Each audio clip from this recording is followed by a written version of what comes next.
First, when it comes to AI, I think there's a really big mix in terms of how people are using it. It's also changing so quickly. So in a work context, should we be just trying to use AI as the first point of call for everything, or is there a better way? There's definitely a better way. Do not just default to AI. So there are three questions that we think about at Inventium when we're training people on how to use AI. So the first question is, what is the risk if AI gets it wrong? If it's a low risk, great, go ahead and use AI. But if it's a high risk, like if it's a life and death situation, maybe think twice. Secondly, and this is related, can you easily verify and correct the AI's output? So, if, for example, you're getting it to help you write an article on something or a social media post, it's probably going to be pretty easy to verify things. Maybe there's some research that it's referenced. You can go straight to the source and check that. But if you can't verify it, let's just say you're getting it to review a contract and you're not a lawyer and that contract is high stakes, maybe don't use the AI. And then finally, will the AI save you significant time or effort? Because if it would be quicker to just write that quick little email back yourself rather than prompt the AI to do it for you, then there's really no point in using the AI. So they're the three questions that we ask. I've definitely made that mistake before where it's like, would you like AI to write this for you? And I'm like, sure. And then you spend more time rewording it. Okay, I really like those. So one, assess the risk. Two, can you verify the output? And then three, is it actually going to save you time? Just on number two, in terms of verifying the output, how do you actually do that then? So can you give us just a few more examples of how you would actually verify the output? So, for example, if you're using the AI to research something for you and it gives you all these sources, I think a lot of us now know that AI is not a fact engine, it's a prediction engine. That is very important. So it doesn't produce facts and it is very prone to hallucinations. So hallucinations are basically the AI telling fibs. And that is not great if we're trying to get it to research something for us or treat it as a fact engine. So if, for example, you've asked it to research, I don't know, some statistics around mobile phone use and it's spitting out some data, you want to be clicking on those sources that it's giving you to verify those answers yourself. Yeah, it's so true. I guess as well, another build on that is if you're doing something for the first time, so say your boss is like, can you write this like 20-page strategy document? You've never done that before. Using AI to give you that output, you're not really going to know, like, is that output any good or not? Let's talk about, like, this is kind of what we really want to get into today, which is like the detail around how you actually use it.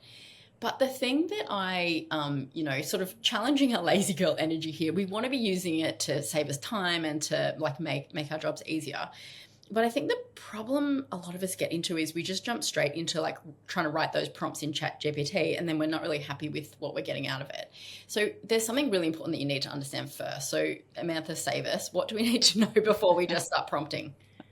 Well, what we need to do is we need to think about what role can AI actually play to help us? Because if you think about it, if you think about your work life, there are three categories of people that you have in your work life. There's people that you can delegate to that might be, say, an administrative assistant. There's people that are teammates, so our buddies that might give us feedback and, just give us, like, help us think about ideas on problems that we're trying to solve. And then there's experts. So maybe your boss is an expert, hopefully. Maybe you've got a mentor, or maybe there are other clever people that you draw on. And too often where we get it wrong with AI is we just think about the AI as something we can delegate our low-level admin monotonous tasks to, right? Like, can you take notes for this meeting and summarize the actions so I can email that round? Pretty low-level kind of task. Can you write this email for me? Pretty low level. But where AI also really shines is as a buddy and also as an expert. So, Soph, I don't know if you're anything like me, but I feel very guilty tapping teammates on the shoulder and going, hey, can I get your feedback on this presentation I've put together or something like that? Because, people's time is precious. But with the AI, it's always there for you. It doesn't care how many times you ask it things, what time of day or night you're asking it. So it is great as a buddy. Like, if I want to get a second set of eyes on, like a post that I've written, I can just ask the AI to, give me its views on that. And I can also use it as an expert. Like, For example, there are times I find where, you might, like have a contract to review that might be pretty low stakes, but you still need to look at it. Like, let's say a contract to use a photographer for an event, and it's not worthwhile paying a lawyer to review it because it's low stakes. And I must say, lawyers are great and lawyers are important, but use AI as an expert. You can prompt it to be in the persona of a lawyer and just review the contract so that you can understand the clauses that you're signing, for example. This is so good. I've never thought about it in those three levels before. I know we're going to get into a live walkthrough of sort of how you craft a prompt in a moment, but just going back to, because I just think like some of those use cases you shared are just so helpful and can be quite simple too. So back to it being like your buddy or your coworker who you don't want to bother. If you're like, can you just review this doc and like tell me how to make it better? What would be just like an example prompt that you would throw in there to get it to do that? Yeah, so I would firstly always talk about, well, what's my task? What's my goal that I need at the end of the day? Am I looking for a critique? Am I looking for a grammar and spelling check? Am I looking for someone to view it through the lens of one of my customers, for example? So be really clear and give it that context. I would also, if it's something that you've done before, like let's just say it's a report that you have to produce every week for your manager, I would give it examples of previous reports that I've written that I know are really good quality. And I'd say, can you compare it against these previous reports and suggest how I might improve it, for example? Or, tell me what I might be missing. Like now that you're talking about this is kind of how I use it a lot in terms of that sort of almost like thought partner or like peer. And so I'll even use it for things like, can you tell me what the boring parts are of this and take them out? Or can you rewrite this like you're explaining it to a smart 12-year-old? I find those really helpful as well. But just like that kind of thought partner, sparring partner, I find really helpful too. So that's kind of like, how to use it as a buddy or a peer. Let's talk about the expert one. Talk me through how you use it as an expert. So when I'm using it as an expert, I will often go into what I refer to as voice mode, which is, and how I use it. I've got ChatGPT as an app on my phone, and you can go into the app and there's a little symbol that looks like, I guess, an audio icon. And if you press on that, wait for it to connect to the internet and turn into a colorful bubble, the AI becomes a voice companion as opposed to a writing companion, and it will talk to you and you can have a conversation with it as if you are talking to a real person. So that is voice mode. I use that heaps. Where I find it's really useful is I will often try to think through problems when I'm out walking, when I'm out moving. And what I now do is, rather than just being with my own thoughts and having to think through things on myself, I can now have an expert that I'm having a chat with while I go for a walk. Like the other morning, I went for a pretty early morning walk and I was trying to think through a pricing strategy for a new product that we were launching at Inventium. And so I prompted the AI to act as a pricing expert in my particular industry, which is consulting. And then I just started having a chat with it about, hey, this is my context. This is the task that I want you to help me think through. And we basically had a 30-minute conversation where I had managed to channel an expert in pricing strategy. And by the end of that 30-minute walk, I had some really great advice that I could put into practice. I feel like if you don't listen to the rest of the episode, don't worry, because this is the most important thing. This for me was completely game changing. So I want, for anyone who is not using voice mode, it's you can use it on ChatGPT, you can use it on Gemini. I think probably most AI assistants have it now. I want you to pause this episode. I want you to get your phone out. I want you to download the app for your, AI of choice. And I want you to actually test out using voice mode. So as Amantha said, it's that little button on the right-hand side, lower right-hand side, and it looks like a little sound recorder. Tap it and just start talking. It's so conversational and natural. And this has been game changing for me. the way I use it that I really love is to help it organize my thoughts. So I'm a content creator, but this could be for your, you've got a LinkedIn post that you maybe want to write at work, or you've got like a strategy document you're working on. You have to give a talk to your team, or an update in a team meeting. I just say to it, I want you to act as a marketing manager or a business leader, whatever it is. And I'm just going to share with you some of my thoughts. And then I'm going to get your help to craft that into something that has structure and blah. And then you just share your little thoughts with it. And then you just kind of keep going back and forth like that. So I use that all the time. I love that. I love that. You had a really good tip, Amantha. I don't know where you shared this, but it was around not getting it to interrupt you.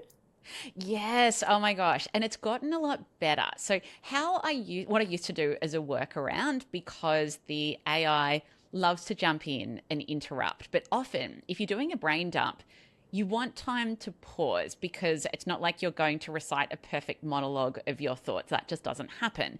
So I used to actually record my thoughts as a voice memo. So I've got an iPhone, there's an app called Voice Memo. There's an Android equivalent. It's probably called something similar. And I would record, what might be a 6 or 10 minute long voice recording. And then I would get the transcription of that, which you can do just by clicking on the 3 dots and saying view transcript, and then paste that into the AI and then start the prompting. So, but I do find now that voice mode has gotten a lot better, and I will say to the AI, don't interrupt me until I tell you that I've finished. So that is important. Otherwise, it loves to jump in. Okay, I love that. I've also heard a lot of young people using it, like a therapist or like an executive coach, for example. This is like putting me out of a job right now, but basically you say to it, like, act as an executive coach at leading companies like Apple or Google, and I want you to coach me on this problem that I've got, and you literally just like share your problem with it. So now we're going to get into the really practical stuff for everyone. So we're actually going to do a bit of a walkthrough of what makes a good prompt, because I think that's where a lot of us just kind of come undone. We'll just like chuck a prompt in there. We don't really get a good output, and we're like, that was a waste of time. I'm not doing it again.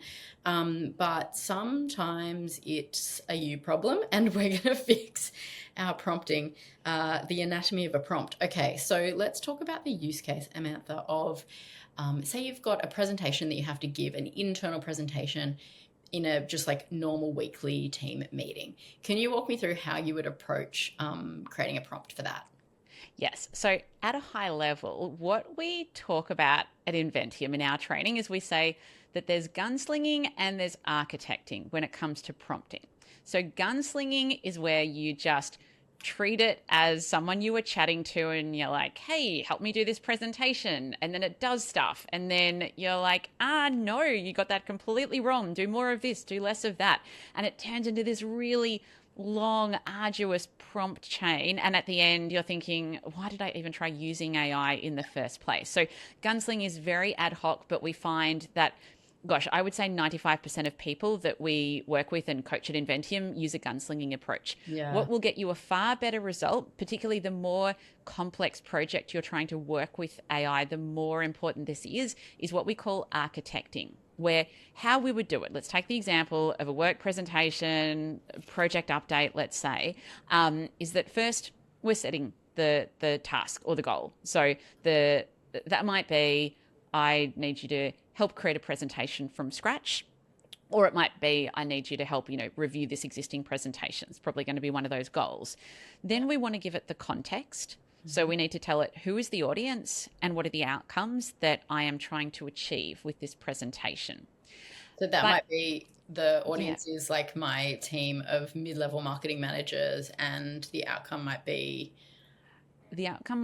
just so they're feeling crystal clear on where this project is at, or so that they are going to approve a certain amount of funding for this idea that I have, or whatever it might be. The more specific we can be, the better. So definitely the audience, tell it the industry that you're in, what your job is. So the more context, the better, because it is not psychic yet.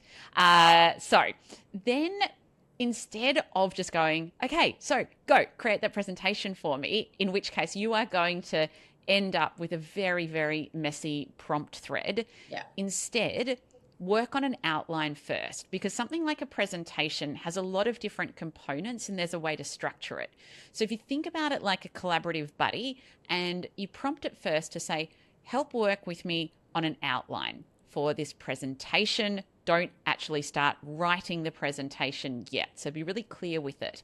And what you can also do, and this would be my favorite add-on to any prompt, is get it to ask you questions. So say something like, please ask me any questions you need to be 95% confident in doing a great job, because it's like it's going to have gaps, and why not let it guide you in helping it fill in its gaps? I am going to pause you there because I agree. If you are still listening to this podcast, even though I told you the most important point was before around voice mode, I actually lie, because this is another important point.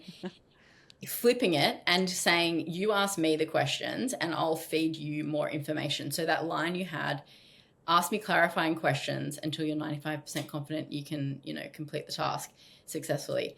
That is so important, and that has helped me so much. It also just because a lot of the time it's not just that you want the AI to just produce this perfect thing for you. You sort of just need it to help you organize your thoughts. And I think getting it to ask you questions is a really good way to do that. Give it the context, who you're talking to, what you want them to know, what they're going to get out of it, kind of thing.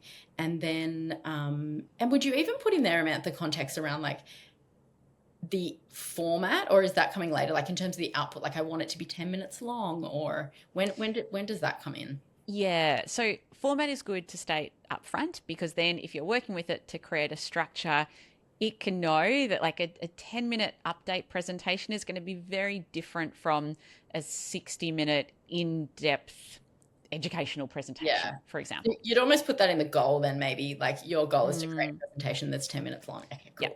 Exactly. Cool. So once you've got it to ask you questions and you've filled in the gaps for it, it's got context, it knows the task that we're trying to achieve, the goal, then what you're going to ask it to do is essentially build out the structure so that you're happy with the structure, and it might be, introduction, and then it might be, point 1, point 2, point 3, and then some sort of closing. It's, a very basic structure. It probably won't be that, but let's use that as an example. So once you're happy and you've kind of got that scaffolding, if you like, for the overall structure of the output, then you want to prompt the AI to build out each section with you. So once you're happy with the scaffolding, I would then be saying, okay, let's work on the first section. Can you help me build out this introduction? And you're potentially feeding it with more details or more context around the introduction and what it needs to contain. And then basically repeating that for every section or every chunk of the task. It will stop you having to undo and redo and edit prompts and make a big mess of things. This is exactly the process that I use when I'm using the AI to work on something quite long or complex.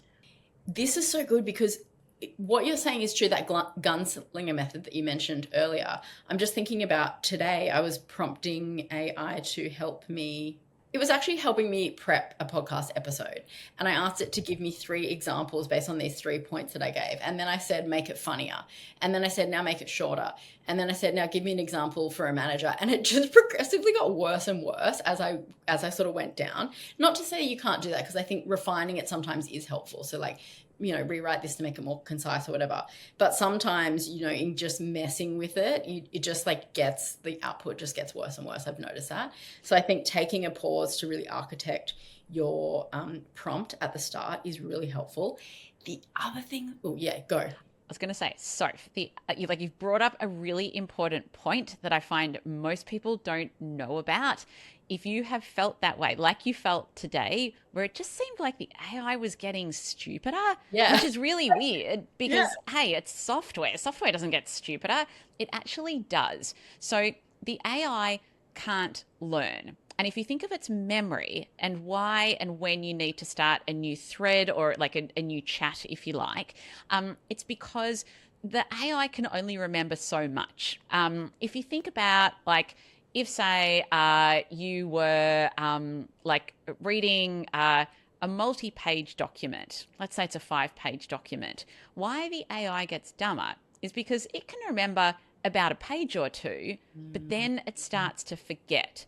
And so what's important there, if you are like having that experience where the AI seems to be getting dumber, you're probably at the end of a very long thread, in which case what I recommend is prompting the AI to summarize this thread and in terms of what's being covered, and then start a new thread with that summary. And you'll find that all of a sudden the AI has gotten smarter again. The final kind of point that I want to talk about with you, Amantha, is making it stick. So I think with a lot of us, it's something that we're kind of dabbling in. Maybe we're using it here and there, but it's actually not, it hasn't been so life-changing. How do you actually, but then other people, it literally is their go-to for everything.